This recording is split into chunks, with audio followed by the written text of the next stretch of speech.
అనకాపల్లి జిల్లా నక్కపల్లిలో hockey academy ఏర్పాటుకు కృషి చేస్తారని హోంమంత్రి బంగళపూడి అనిత తెలిపారు. నక్కపల్లిలో రాష్ట్ర స్థాయి అండర్-19 బాలికల హాకీ క్రీడా పోటీలను హోంమంత్రి ప్రారంభించారు. ప్రస్తుతం విద్యార్థులకు చదువుతో పాటు మానసిక, శారీరక ఆరోగ్యం అవసరమన్నారు.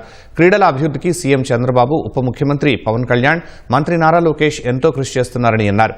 క్రికెటర్ శ్రీచరణికి రాష్ట్ర ప్రభుత్వం ఉన్నత గౌరవం అందించడంతో పాటు భారీగా ప్రోత్సాహకాలు ఇచ్చిందన్న హోంమంత్రి, అలాంటి వారిని స్ఫూర్తిగా తీసుకుని ప్రతి ఒక్కరూ క్రీడల్లో రాణించాలన్నారు.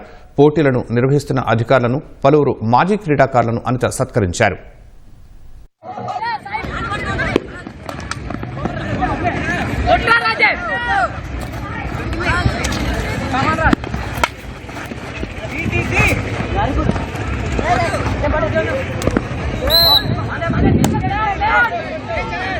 ఒక ఆట ఆడేదానికి డిఫరెంట్ ప్లేసెస్ నుంచి ఈ రోజు ఇక్కడికి రావటం నిజంగా చాలా అభినందించదగ్గ విషయం.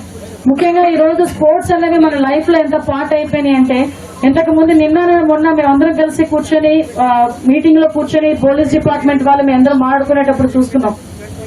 ఇంతకు ముందు స్కూల్స్ లో ఎన్సీసీ అనేది, ఎన్ఎస్ఎస్ అని స్కూల్ ప్లే గ్రౌండ్స్ ఉండి ఒక హాకీ అని, క్రికెట్ అని, బాస్కెట్ బాల్ అని, కబడ్డీ అని, ఖోఖో అని రకరకాలైన ఆటలు ఆడటమే కాకుండా కనీసం వాళ్ళకి సాయంత్రం అయ్యేసరికి 3 to 5 కంపల్సరీగా స్పోర్ట్స్ క్లాసెస్ ఉండేవి.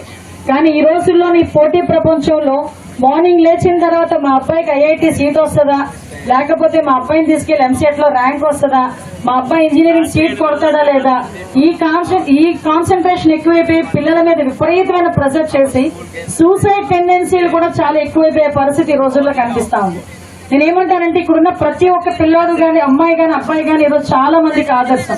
ఎందుకంటే రోడ్డు మీదకి వచ్చి ఆటలు ఆడడం ఒక ఎత్తు అయితే, వాళ్ళని ప్రెజెంట్ చేయడానికి జిల్లాల తరపు నుంచి రిప్రజెంట్ చేస్తూ ఇక్కడికి రావడం మరొక ఎత్తు. ఈ రోజు నక్కపల్లికి ఉన్న ప్రత్యేకత, నక్కపల్లిలోని ఇక్కడ ట్రైనింగ్ అయిన వాళ్ళు చాలా మంది ఈ రోజుకి సుమారుగా చూసుకుంటే దగ్గర 40-50 మంది నేషనల్స్